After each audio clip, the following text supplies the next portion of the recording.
Buenos días de lingüística. Hoy vamos a conocer un poco sobre la historia de la lingüística y cómo llegó a tener un método y un objeto de estudio.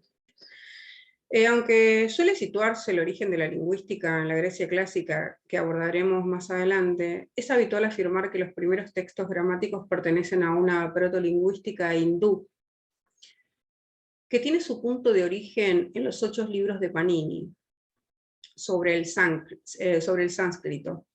En estos libros se recogen incluso referencias a trabajos previos basados en el estudio de la literatura religiosa del periodo védico, en el 1200 al 1000 a.C. Los estudios gramaticales hindúes profundizan en la estructura interna de la palabra con un avanzado conocimiento morfológico. Vamos a compartir un PowerPoint para afianzar un poco todo ese periodo en que la lingüística fue intentando conformarse como ciencia.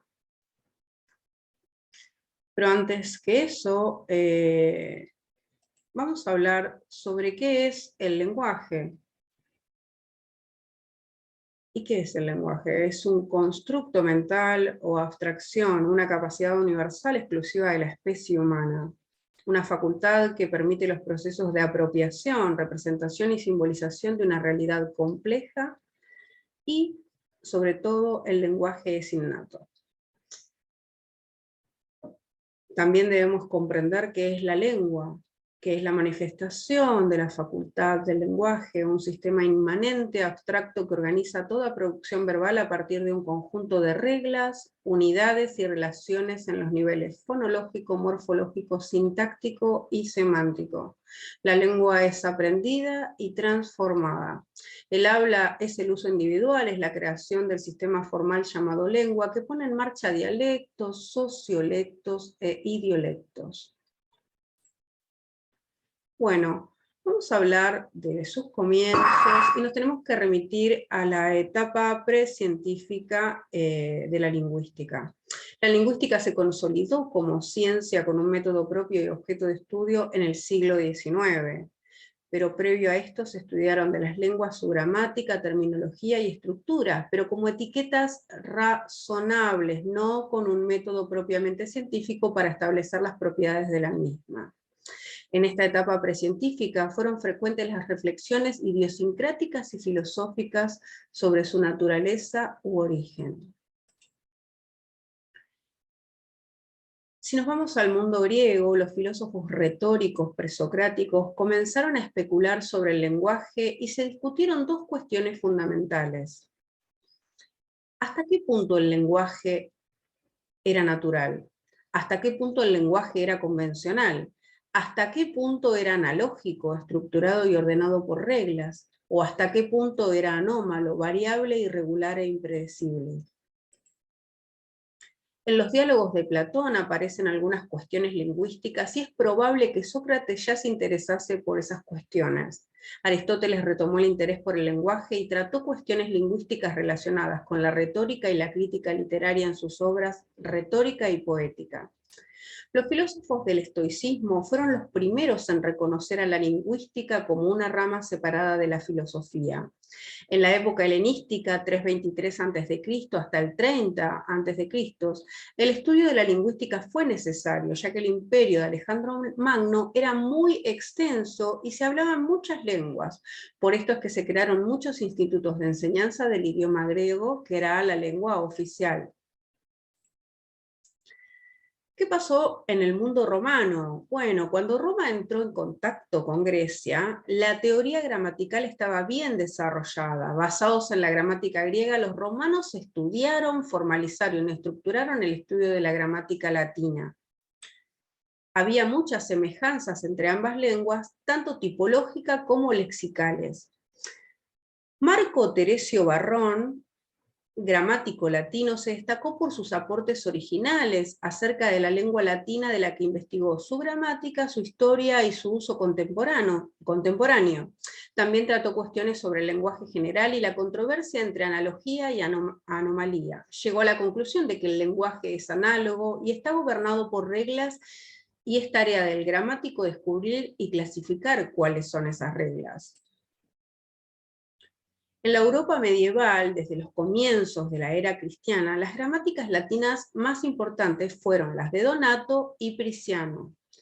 ¿Qué pasó con sus textos? Sus textos fueron esenciales para la enseñanza del latín, que era la lengua oficial del Imperio Romano de Occidente, y posteriormente de la Iglesia, en que se basaba toda la educación y los estudios lingüísticos. En el Renacimiento carolingio, la obra de Prisciano se convirtió en la base erudita para la enseñanza de la gramática. En el siglo XII surge la filosofía europea de la mano de hombres como San Anselmo de Canterbury y Pedro Abelardo. A raíz de los contactos que tuvo Europa con los eruditos griegos, se retoma la lectura de los textos de Aristóteles y el estudio del idioma griego.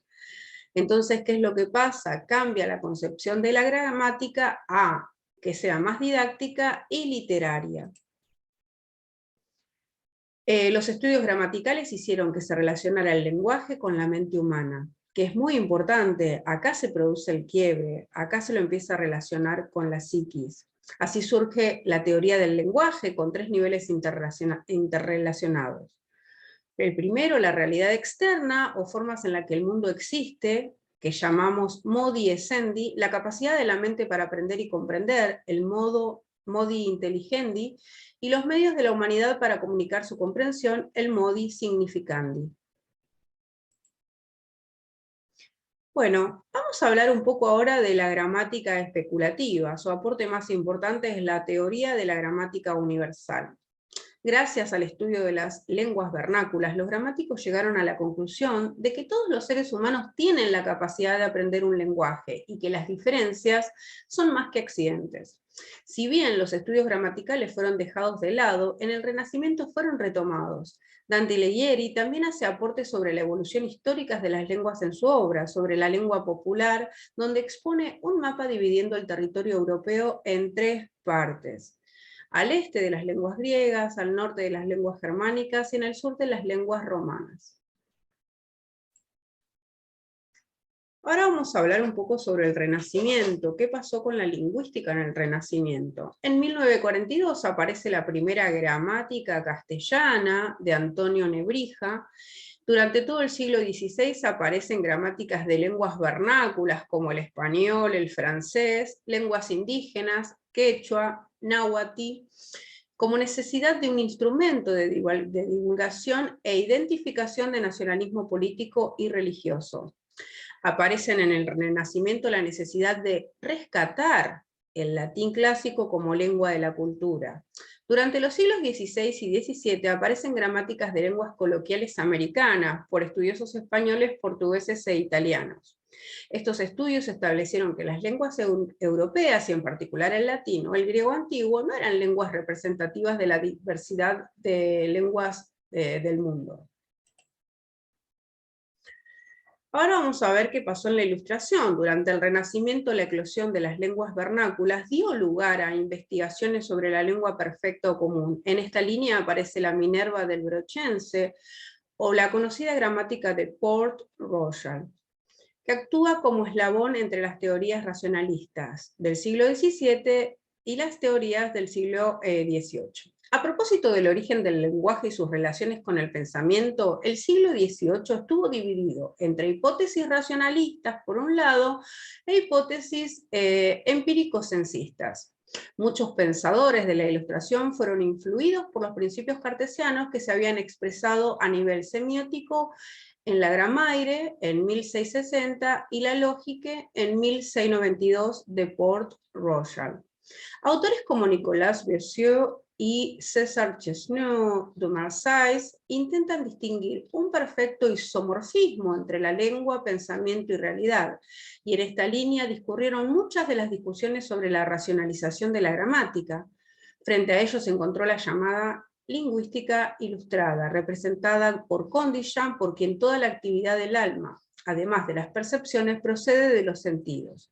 Esta fue una polémica que llegó hasta nuestros días de la mano de Noam Chomsky y su gramática generativa, que luego la vamos a ver. Bueno, vamos a hablar sobre la lingüística moderna y científica, o sea, comparada. El romanticismo en el terreno de lo lingüístico influyó en el estudio de los orígenes de las lenguas como expresión del alma o esencia de los pueblos, y así nacieron estudios comparativos etnográficos y descriptivos relacionados con la lengua y sus antecedentes. El descubrimiento del sánscrito, esto no se lo olviden, estimuló el estudio del origen de las lenguas de Europa. En 1786, William Jones asentó la idea del sánscrito con el latín, el griego y las lenguas germánicas. En 1816, una obra titulada Sistema de conjugación del sánscrito, de Franz Bopp, demostró que las relaciones y similaridades entre las lenguas emparentadas podían convertirse en una ciencia autónoma, pero nunca se preocupó por determinar la naturaleza de su objeto de estudio, y por eso, no se constituyó la ciencia lingüística. Hasta 1870 no se llegó a plantear la cuestión. Bueno, vamos a hablar un poco ahora sobre la lingüística comparada. Bueno, la lingüística nació de las lenguas romances, esto no se lo olviden, y de las lenguas germánicas. Los estudios románicos inaugurados por Friedrich Diez, Gramática de las lenguas romances, datan de 1836 y 1838 y contribuyeron a acercar a la lingüística con su objeto de estudio, que no lo tenía. Otro impulso que debió al americano William Whitney, autor de La vida del lenguaje, en 1875, poco después se formó una escuela nueva, los neogramáticos. Es importante destacar esto. Los neogramáticos estaban liderados por alemanes con espíritu lingüístico. Al mismo tiempo se comprendió cuán erróneas e insuficientes eran las ideas de la filología y la gramática comparada.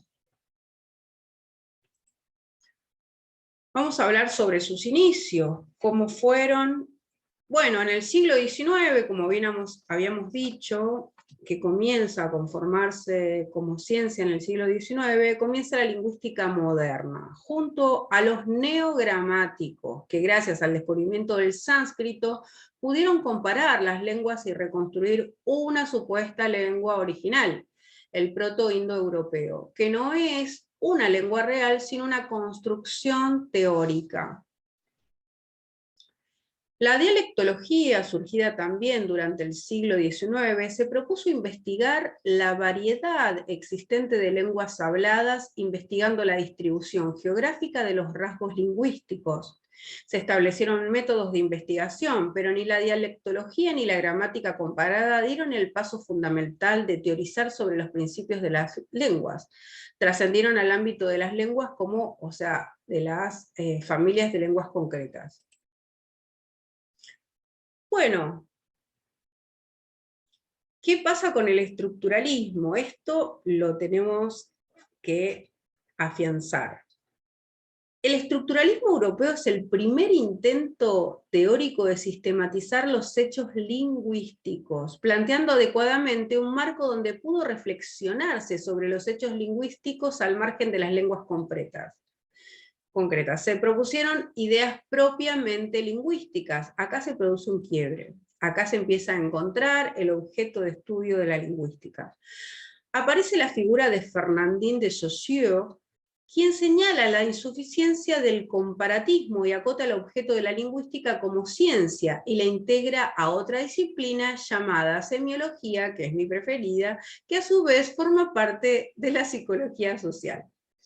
Saussure creó un curso de lingüística para estudiar los signos en la vida social. Estamos rodeados por signos.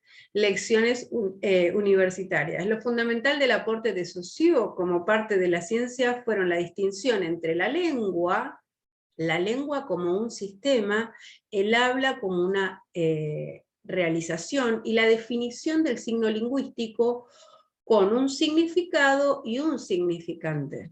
La primera parte del enfoque estructuralista estuvo dominado por autores europeos, por esa razón se lo conoce como estructuralismo europeo. Los estudios antropológicos llevados a cabo en África y especialmente en América fueron los que ampliaron el cuerpo de evidencia lingüística sobre la que teorizar esos trabajos y contribuyeron al estructuralismo americano. Bueno, vamos a hablar ahora de Noam Chomsky, que una compañera lo dio el otro día. Bueno, gramática generativa, su creación. Bueno, en el siglo XX, el lingüista estadounidense Noam Chomsky crea la corriente conocida como generativismo. Con la irrupción de esta escuela, de éxito, tuvo mucho éxito, hay un desplazamiento del foco de atención que pasa de ver la lengua como sistema, o sea, la lengua de Saussure, a la lengua como producto de la mente del hablante, la capacidad innata para aprender y usar una lengua, la competencia chomskiana. Según Chomsky, la capacidad de aprender una lengua es genética. La persona que ha aprendido una lengua es capaz de formular enunciados que nunca antes ha escuchado, porque conoce las reglas según las cuales los enunciados deben formarse. Es una capacidad innata. Todo ser humano que nace lleva consigo esta capacidad, llamada gramática universal, y rige todas las lenguas. Según la escuela generativista, debemos adecuarnos al problema global del estudio de la mente humana, lo que lleva a buscar siempre un realismo mental. Bueno, vamos a cortar acá porque ya veo que YouTube no me deja subir el video, así que continuamos en el próximo.